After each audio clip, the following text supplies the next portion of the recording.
terhormat, sebuah amanat yang tidak kecil yang diembankan. Siang hari ini kami bersilaturahmi dengan para kiai, para habaib, para alim ulama di Banyuwangi untuk memohon doa. Insya Allah ini menjadi bekal di dalam kami berjuang menjalankan amanah. Demi meraih restu kiai dan doa ulama, itulah alasan calon Presiden Anies Baswedan menggelar silaturahmi kebangsaan di wilayah Jawa Timur. Bahkan Anies juga melempar sinyal bahwa calon pendampingnya bisa saja dari Jawa Timur. Karena di mata Anies, Jawa Timur merupakan wilayah yang penting dan strategis. Tentu penting dengan jumlah pemilih yang sangat besar, memiliki nilai yang strategis. Karena itu kami sampaikan bahwa ikhtiar yang diamanatkan kepada kami itu adalah ikhtiar untuk membawa misi. Misinya apa? Menghadirkan rasa keadilan. Dan kami berharap kabupaten, kota, pedesaan yang mungkin perhatian untuk pembangunannya kurang itu akan menjadi prioritas. Dan itulah sebabnya Jawa Timur menjadi penting. Tidak bisa dipungkiri, tidak sedikit tokoh di Jawa Timur yang digadang-gadang menjadi calon wakil presiden. Jika Jawa disebut menjadi kunci, bagaimana posisi Jawa Timur sebenarnya dalam kancah politik nasional? Kalau ada yang mengatakan Jawa adalah kunci, nah kunci sebenarnya itu di Jawa Timur. Karena memang Jawa Timur ini bisa menentukan baik di dua level ya, baik di level perebutan koalisi tiket ya karena besarnya pengaruh pemilih Nahdlatul Ulama di situ maupun ke level grassroots. Seperti kita ketahui Nahdlatul Ulama bagaimanapun punya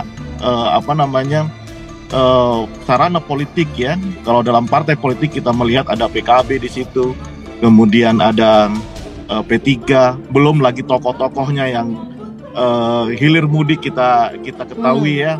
Dan mereka sudah banyak berbuat untuk Jawa Timur. Kita bisa sebut misalnya Muhaimin Iskandar, ada Khofifah Indar Parawansa, ada Mahfud MD, begitu ya. Ada Yeni Wahid juga. Mengaku memiliki kedekatan khusus dengan Anies Baswedan, tapi juga dekat dengan Prabowo dan Ganjar. Putri almarhum Gus Dur, Yeni Wahid, menyatakan siap jika disandingkan menjadi calon pendamping. Saya bisa menilai dari hubungan saya dengan beliau bertiga, dan saya merasa cukup punya kedekatan dengan beliau bertiga. Ya, dengan Mas Anies, saya sering sekali bareng dengan Mas Anies bicara di forum-forum internasional. Kami sering diundang untuk bicara di forum-forum global.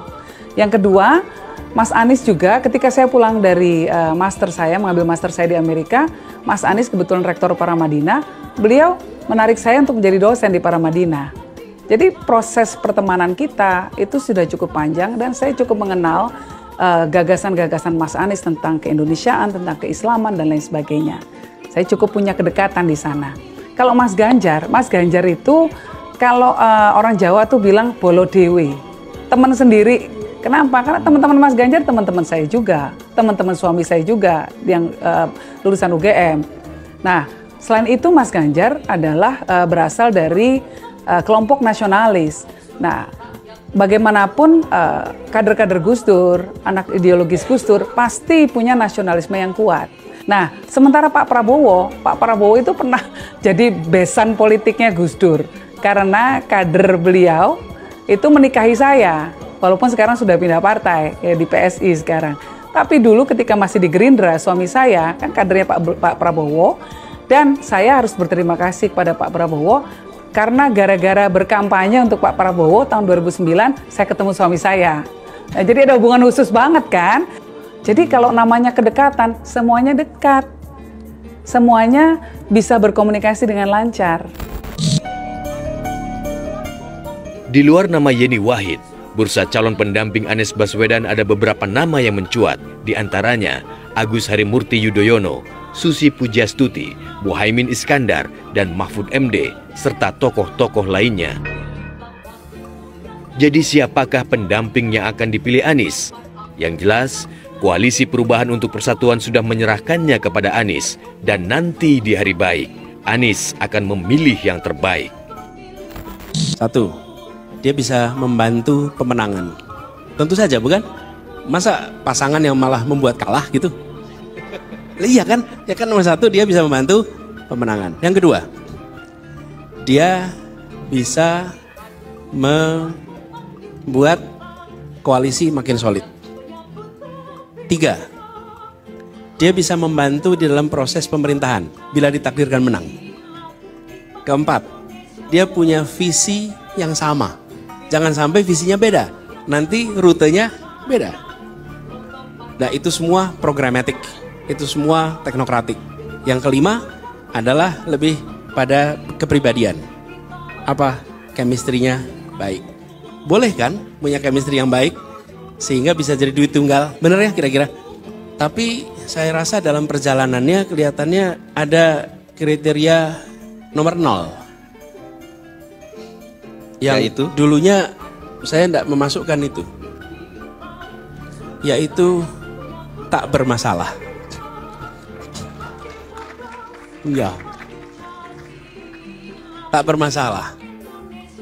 Dan berani gitu. Berani, tak bermasalah.